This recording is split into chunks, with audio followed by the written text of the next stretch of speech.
and welcome to episode 31 of Stitched in Sweden. I'm Maria, your host, and you can find me on Ravelry and Instagram as mmonska. The show notes for this episode and all previous episodes are now back on the blog, which is stitchedinsweden.blogspot.com. And I want to say a big thank you to my friend Kira, who has offered to write the show notes. So, I can't promise that they will be out exactly with the episode every week, but I'm sure that at least a couple of days after the episodes air, they will be on the blog. So if you're looking for links to any projects or patterns, yarn, anything that I talk about, then you will be able to find it there. So this week, I have a couple of announcements. I wanted to start out with saying that it's been a lot of fun to read your responses to the questions I posed for the Agatha Socks giveaway.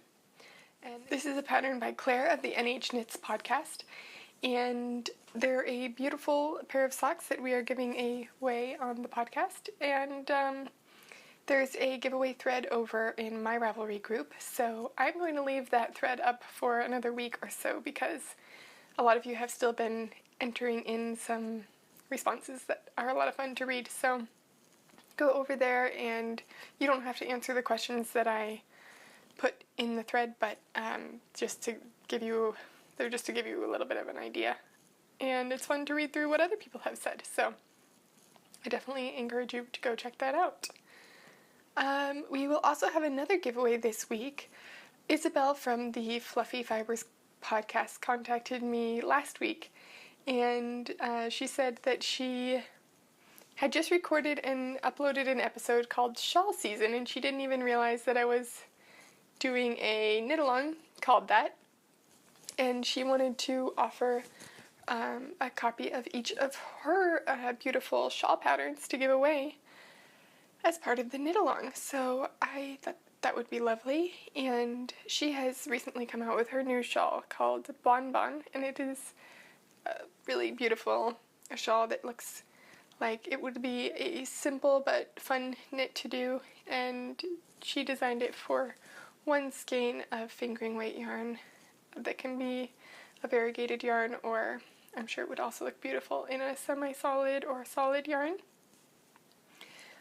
So we will have one of each of those patterns to give away, and I will start a thread for that in the Ravelry group as well. So if you would like to enter for either of those shawls, actually, I'm going to pull a winner for each of those shawls maybe next week or the week after out of the chatter thread for the shawl season knit along. So many of you have been sharing in there too what shawls you've cast on, and it's really nice to see. So let's just have it be from that thread. So if you want to go over there and share what you're working on, that would be lovely. So I think I'll start out with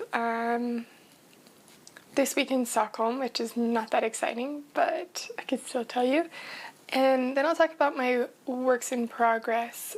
And later in this episode, I have an exciting announcement about a new pattern release and a kit that I'm doing. So save that for a little bit later on in the podcast, and stay tuned for that. But just to start out this week, what I've been working on, I have continued to work on my wheaten wrap a bit, and I have made a little bit of progress on this, not a whole lot. I was thinking that I might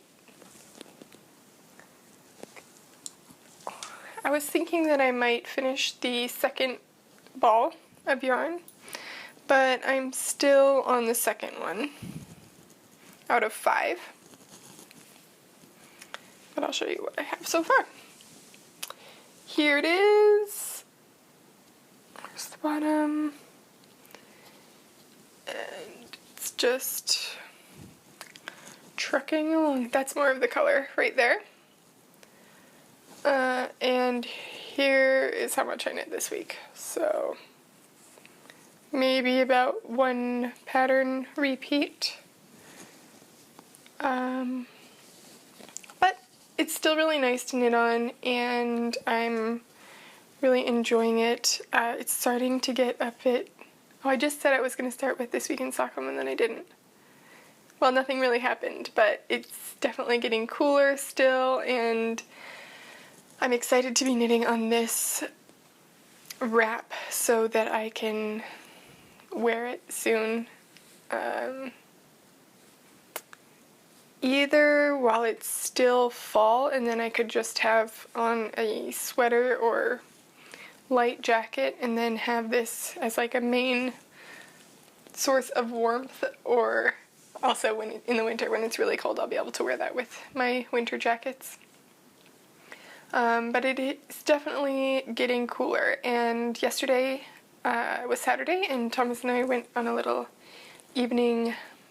afternoon bike ride just to try to stay in the sun. It was pretty clear and sunny, but it was quite chilly. Definitely felt like that fall crispness in the air. And I wore my succulent shawl, which was really warm, and I love that shawl because it's quite large. I wish I had also worn my mittens, but I just pulled my sweatshirt over my fingers, but it was a bit cold biking. But yeah, okay, so nothing happened really this week. I have my exam at the end of the upcoming week, so I'll be doing a bit of studying, but also hopefully a bit more knitting, because I will be able to knit and study at home at the same time, which I don't do when I'm at school. So anyway, sorry that got a little bit jumbled, but the other project that I've been working on this week is the sweater that I'm knitting for Theodore. This is the toddler, well, he's not really a toddler anymore, I guess. He just turned 3, and I'm knitting a sweater that will fit him now, or like for Christmas. And I had one sleeve finished last week, and I have a bit more this week, but it's going to be a little bit tricky to show you because it just sort of looks like a little blob. And it's not that exciting right now because it's just black, but I just attached the sleeves and on the last row.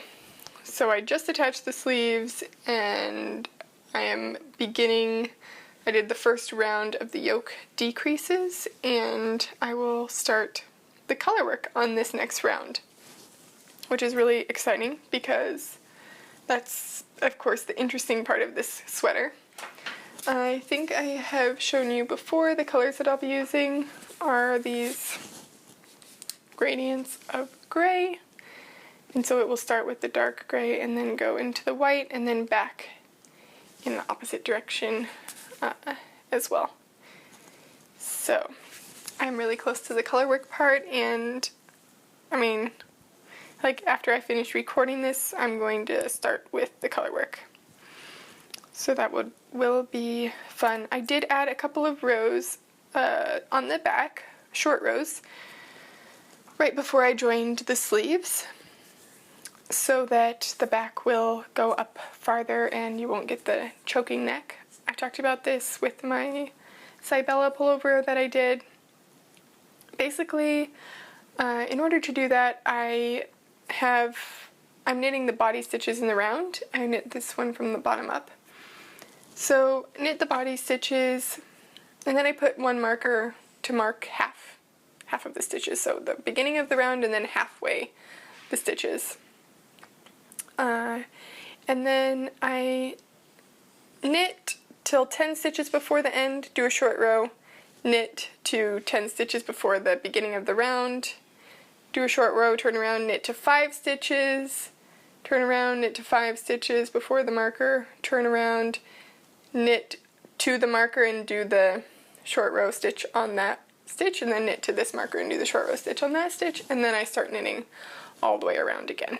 So it kind of just depends how much you need it to go. up like how, and also it depends on your gauge. I'm knitting this in a fingering weight yarn. It's the Yaku 416. Talked about this before. It's a fingering weight yarn, so obviously my row gauge is pretty small. Like yeah, it takes more rows to get like 1 inch or something of stitches or of fabric. So if you were knitting with a really chunky yarn, maybe you wouldn't need to do quite so many back and forths before you started knitting in the round again. But it just kind of depends, and you can kind of just, I don't know, test it out. I think, you know, doing 5 or 6 rows or something can't really hurt, because it doesn't really matter like how, I mean, of course if you did like this much that would be crazy, but you know, you get a little bit of extra fabric in there, it pushes up the back of the neck, and if anything it would also could lower the back of the sweater a little bit, which, you know, that's fine. You wouldn't want to do short rows on the front because that would be weird, and raise the front of the sweater, which is what you're trying to avoid with doing them on the back. So I'm looking forward to joining the first color and working on that tonight. I'm improvising this pattern, but it comes from the Bohus tradition of knitting. This is an interweave book that I have about this style of knitting, and there's not a pattern for the one I'm doing for this sweater. So I'm kind of, you would think I would have it marked by now, but I don't. So I'm kind of improvising the design, and I just went on Excel this morning, and where is it? Oh, here it is. That one. I just went on Excel this morning and sort of plotted out my colors to see how many rows it will take, so that I have an idea of how much distance the yoke will be, and so that I can have a chart to follow when I'm knitting the color work now. So yeah, I am looking forward to that, and I think it will, I hope it turns out well. I think it will. But yeah, so those are the 2 projects that I've really been working on this week. Again, I didn't have so much knitting time because we were working on a really big group project a group paper that we submitted on Friday, and then we have a presentation on Tuesday. So we've been spending some extra time with that. But I have been trying to sneak in some knitting time, and as you can see, I knit the rest of, I can't remember exactly where I was, but I definitely knit the majority of a second sleeve, if not the whole second sleeve, and the entire body of the baby sweater. It's not a baby sweater, it's a sweater for a 3-year-old. Since last time. So I did get a bit of time, but also some of that I did while I was doing other things because it was just plain stockinette. Now it will once again get kind of to the point of not being just a simple and mindless project, because I will be in the color work section, and even though it's not harder necessarily, it will still mean that I'm juggling 2 balls of yarn at a time, and just having to make sure that I'm counting the number of stitches, and it won't be quite the same level of simple as it was before. So I might need to cast on another project to fill that need in my life. And actually, I was thinking that I wanted to cast on a scarf or cowl or shawl or something for Thomas. I remember that I had ordered some yarn from Maya at the Wool Barn, and he had actually picked out the color and the yarn because he wanted me to knit something for him out of it. And that was a little while ago now. Here's the yarn. It's this beautiful silver color called Metal, and it's in the silk sock base, which is a really shiny, soft, beautiful gray. That's a really good color of it. So he wanted me to knit him something out of this yarn, and of course he requests something and buys the yarn. I'm happy to knit something for him. And originally when we got this, I had sat down with him and tried to pick out a pattern, and he oftentimes wants to wear my shawls, but I think they're a little bit too girly because they're lacy and, whatever. So I sat down with him to try to pick out a manly shawl that he could wear, that I could knit for him. And we both remember picking one out, but for some reason I didn't write it down or save it, and now it's kind of been this endless search to find which pattern that was and try to remember. Anyway, so today I was looking again because I was thinking that I might want to cast something else on, and this might be a good time to cast this on because it's getting cooler, and why not? And I came across the Kennebec, I think it's called, and it's a cowl pattern that was in Wool People 5, Brooklyn Tweed Wool People 5, and it is by Dawn somebody. And this is a cowl pattern that is a long cowl that can be wrapped around twice, and it's brioche, so it will have a really squishy, warm texture. And I was thinking that this could look really nice in that, and it calls for a worsted weight yarn, and I think that I might do that and hold this yarn double. I don't have the pattern yet, but I think that I might pull out my larger needles and wind this up and see what it looks like doing brioche with this double. I haven't really done much brioche before. I've never done brioche except for one swatch. I was seeing if I have it over here, but I don't know where it is. Anyway, I think that that might be the pattern for this. He said he really likes it, and I think that it looks manly and nice, and it will be really warm. So that might be getting cast on.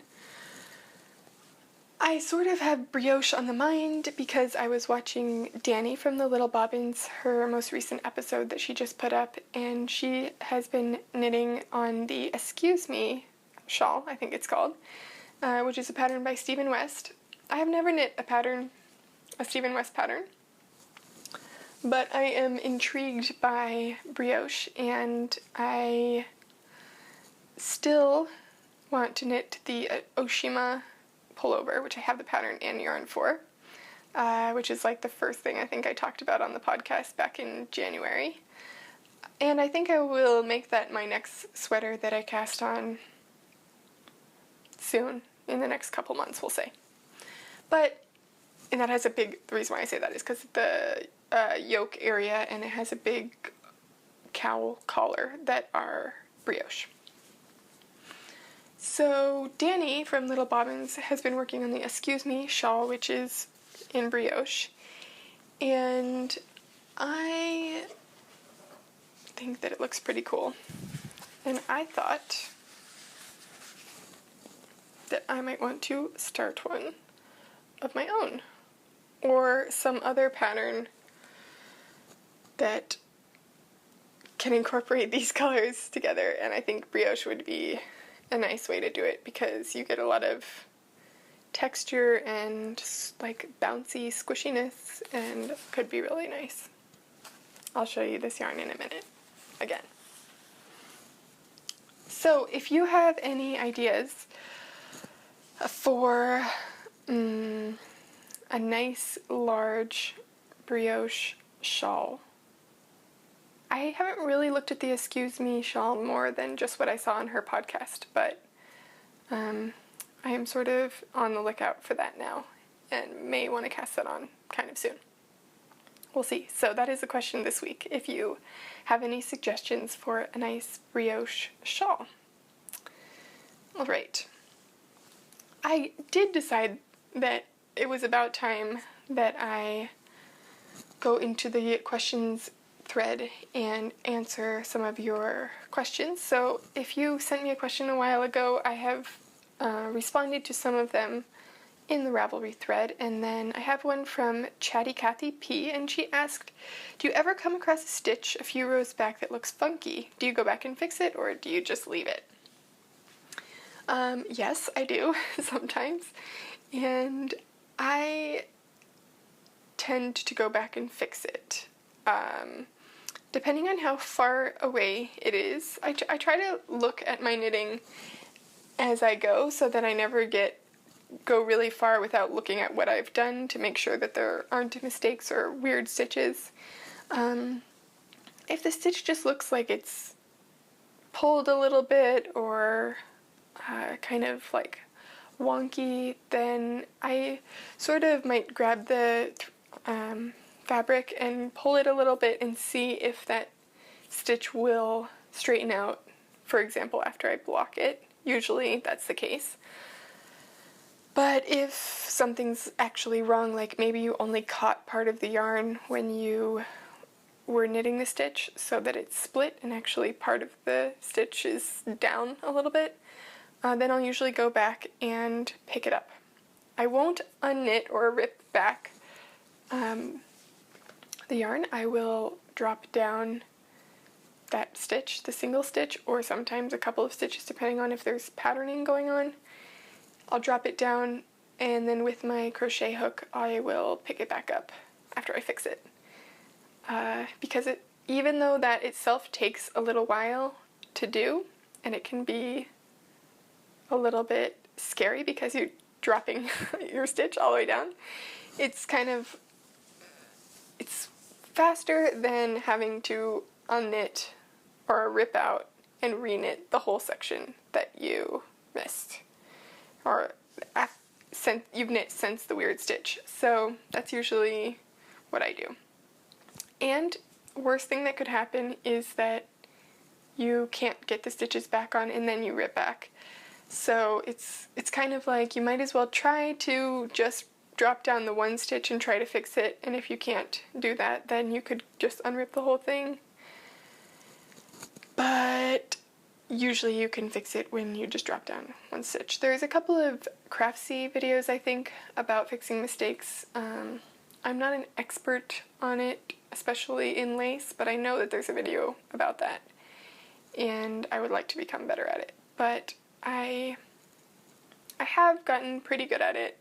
For example, in my wheaten shawl, or wheaten wrap, I was knitting on that, and I realized that I had forgotten to, let me get it back up here. I had forgotten to do one of the cables. So, it's pretty wide.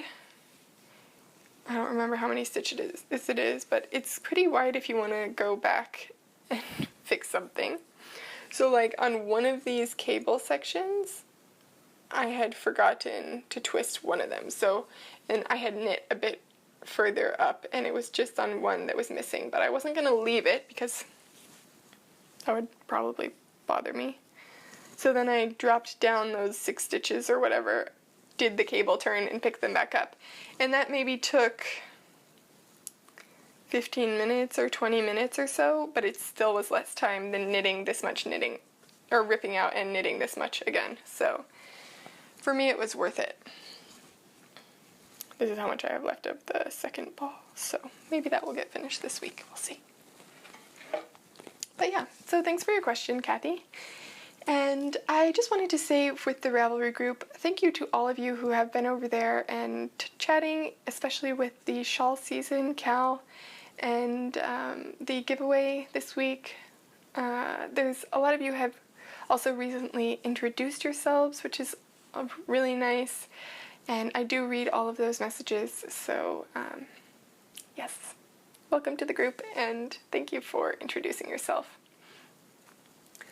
Okay, so I think now it is time for the announcement. I have been working on a collaboration with Maya from the Wool Barn, and I talked about this a bit last week, but I didn't tell you what the pattern was or I didn't give you all the details of it, so I will show you this week. The pattern is a shawl, and it is I don't know how to describe the shape of it, except that it's not a semicircle, but it's like a half octagon plus a wedge, if that makes sense. So here it is. And this is the Dew shawl, which is a pattern by me. And I'll show you that there, and I'll also insert some pictures here while I'm talking so that you can see it up close. But you start up here in the center and knit these wedges out with these eyelets here, kind of spraying out, and then you have these segments with kind of increasing in frequency eyelets. And then you have a nice little garter stitch on the edging with the picot bind off. And that's it. So this is the Dew shawl, and this is a new pattern that will be released on October 1st, which is coming up, or may already be October 1st now. And this is a project that I've done in collaboration with Maya, like I said, and we have put together a little kit for you. She will be updating her shop on October 1st with these kits, and in them will include a bag that is a little drawstring bag with the logo designed by my sister, and the stitch markers there. I can show you. I'll show you the stitch marker. This is the stitch marker, and there's some other little things in there that you can see some of in the picture. There will be two options, well, there'll be quite a few options for the kit, but they'll all come with the bag and then a little notebook that you can take some notes in, that also has the design that's the same design as on the bag. Then we have the stitch markers in the little tin and some nice wool wash. You'll get the pattern as well that will be sent directly as an email, and then you'll have a code for if you would like to download it into your Ravelry library. It will be a free download, or like you could get it into your library for free. And then there will be the yarn. So the pattern will come, or the kit will come with your choice of either yarn for the small shawl or yarn for the large shawl. This is the small size, and this is a really nice size for a shawlette. So the shawlette can be worn like this in the front. It's really nice and drapey yarn. This is the alpaca sock from Maya, and this is in the natural gray, light gray, so you can wear it, you know, as a shawlette, which is really nice. It's really nice and drapey, and I like that it has several points instead of just one. So it's like this is a straight edge, and then there's another straight edge, and another straight edge there. It makes it really easy to wear, I think. You can also wear it in the back like this, And even with the shawlette size, it really makes a nice cover for your shoulders. Goes down, you know, like that. And it can be worn like this. I think the large size would be even more nice and cozy this way, but the shape of it really allows it to drape nicely and cover the front, but still have a nice, you know, it's shaped so that it's going with the contour of your shoulders and then just down your back. I'm gonna put in some pictures also so you'll get to see them here. Let's see, you can also wear it more like a scarf if you want. Like this. It's a little bit fun. How did I have that before? Oh, it seems kind of strange, but I know that I was wearing it like that the other day and it was nice. If you have it like in a lighter coat and you don't need it for so much warmth around, you can just kind of have it like that, which, I don't know, I think it's nice over a jacket. But yeah, so this is the alpaca sock, which is alpaca, silk, cashmere, and wool, I think, maybe merino.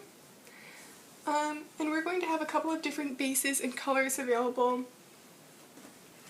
which will be in Maya's shop, and you'll see those with the kit. So this yarn that she sent me is the bases that will be, some of the bases that we will have.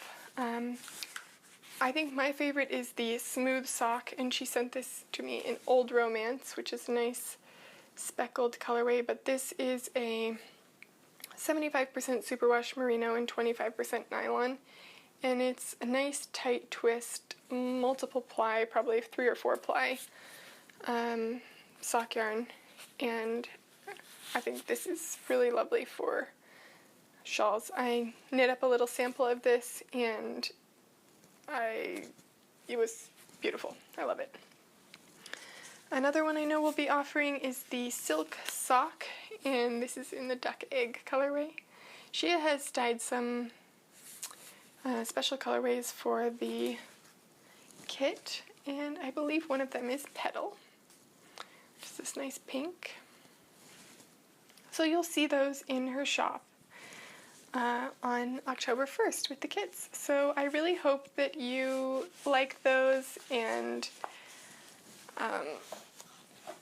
are excited as both of us are with that kit coming out, and we will definitely be having a knit along for that shawl. It's the Dew shawl. I don't know if I said that, D-E-W, or you probably saw it on the picture.